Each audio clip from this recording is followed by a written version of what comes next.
My first pregnancy, I was pregnant with twins, and I was actually overseas with my husband, who was in the military. I didn't really know about the choices of having a natural birth. It was just recommended to me to have a C-section and to have a planned C-section because I was having twins. So that's what I went with. Well, my first pregnancy, I had a vagal nerve issue, I had carpal tunnel, I compensated my vagal nerve issue with food and sugary foods, and then in my third trimester I just started to gain the weight. So around week 38, they did a measurement scan, and she was measuring about 10 pounds. And that's when they decided to tell me that I should have a C-section. I went in for my 39-week appointment, and it was, everything was great. When we got to the point of the appointment where it was feeling the baby, I patted my belly where I thought, her butt was, and I was like, oh, butt's right here, and apparently I'd been patting her head the entire time because we found out at that appointment that she was breech, which was a total shock, and my first thing was, okay, well, what do we do? Because I didn't think she was coming anytime soon. I was like, well, I'm a first-time mom. I'm not going to go into labor early. I'm going to go into labor late, And then that night at 1 a.m., my water broke.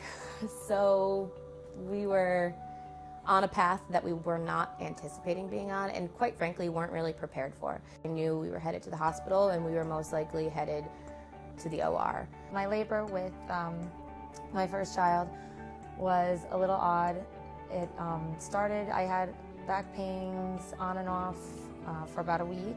I was already 40 weeks, and eventually I had some spotting, so I went to the hospital. I was first-time mom. I didn't know whether or not what I was feeling was normal or abnormal. And then since I was already 6 days overdue, they kind of said, okay, let's have a baby. You're 3 centimeters. We can admit you and get things going. And I was still, spotting, which was, happening throughout, and they were suspecting placental abruption. And at that point, they said, okay, that's it, C-section. I was in labor good 17 hours, and my care provider came in, my OBGYN, and he came in and said, the baby's very high, and he seems like that he's not responding well with the Pitocin and everything else, so we just want to make sure your baby's safe. And I didn't know any better. And I was like, okay. We found out at the 20-week anatomy scan that she was upside down. She was breech. So my midwife talked to me about doing, spitting babies and going to chiropractor and trying everything possible naturally that we could do to turn her, and nothing worked at all. She was stuck. 39 weeks came. She was still upside down. We did the version. And then they said, okay, well, we have to do a C-section now. It never crossed my mind that I would have a C-section. In my mind, I went to midwives because I would have a natural birth. My labor progressed quite quickly. My water broke at 3 a.m. in the morning. By noon, I was 9 centimeters.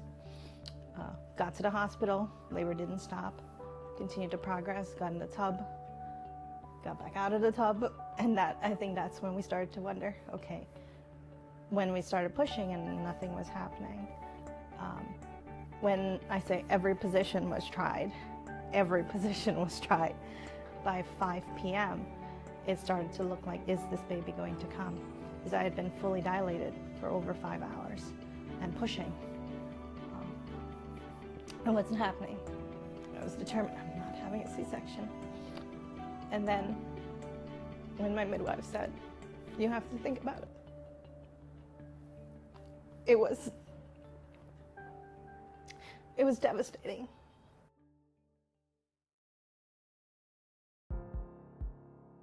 Rolling into the operating room with no support is beyond terrifying. I was scared. I was shaking uncontrollably. didn't know what was going on. I didn't know what was going to happen, what could happen. It's very scary, especially, I think, for me, because to be a patient in a situation where I was convinced I was not going to be a surgical patient was very, very scary for me. It just felt, it felt like I was almost like in a train station or like an airport, you know, like there's just so much busy happening around, and then there's the surgery happening, the C-section, the birth of a baby happening right in the middle of it. And I don't know if anybody realized that was happening except me. Sometimes that's how it felt, you know. I was aware there was a baby being born. After my C-section, I felt like my recovery was very difficult. It was very painful. I was on Percocets. I actually had to get it refilled, and I wasn't able to hold my babies right away, and they were whisked off to the NICU and given a bottle before I even had the chance to feed them. They brought him over for a quick kiss and then whisked him off, and my husband went with him, and I was sitting there alone on a cold operating table getting stitched up and just kind of like, where's my baby? What just happened to me?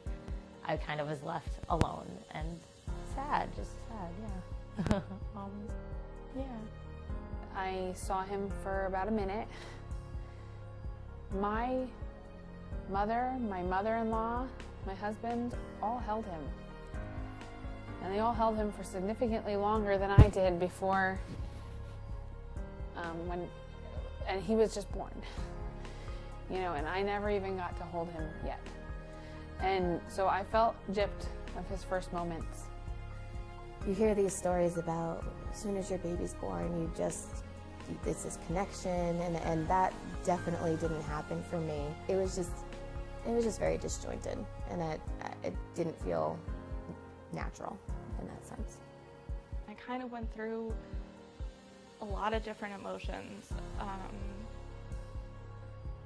Sadness and kind of guilt, mostly. And then I started crying uncontrollably because I felt like I had failed at, I felt like I had failed at being able to have my own kid.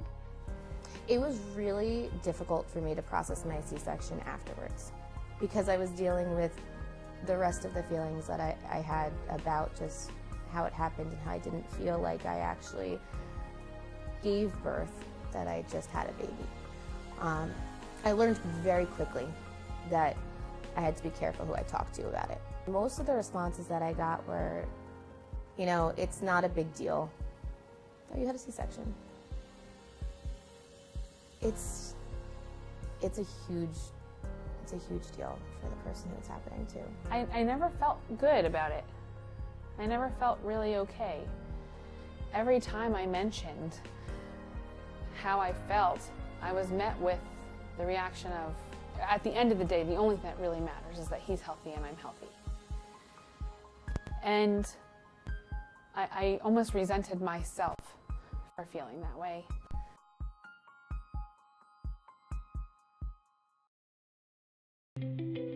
Fast forward 6 years, I am ready to have my third child, second pregnancy, and I knew that I wanted it to be a vaginal birth. Now my twins have autism.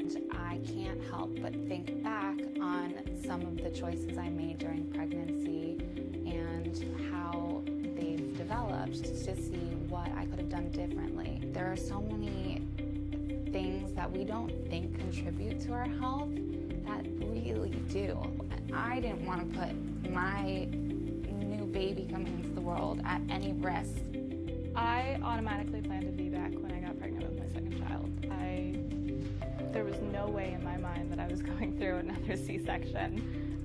Then the only other issue was finding somebody who would support me in it, and I didn't realize how much of a struggle it could be.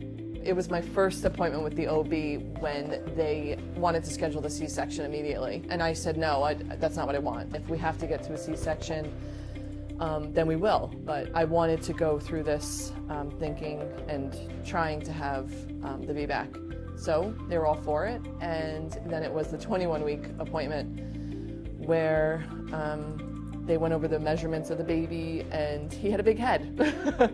And I kind of joked about it and said, well, so does everybody in my family, and I don't grow big babies. I was doing everything possible not to grow a big baby. So it wasn't until then that I went in search of somebody that wasn't going to insinuate that I was going to have a big baby. Pretty much went to them. I said, I want a Vbac. And they didn't say no, but they weren't really saying yes either. They kind of said, okay, we'll see where you're at. If you hit 40 weeks, then we're pretty much scheduling you for a repeat C-section. And I kind of was just sitting there like, why? I was not going to have surgery just for the sake of having surgery.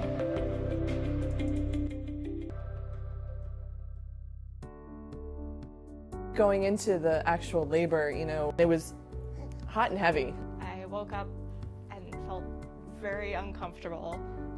It was like a Braxton Hicks, but much more uncomfortable, to the point that I needed to kind of be in a child's pose to be okay through it. My labor was pretty quick and pretty intense.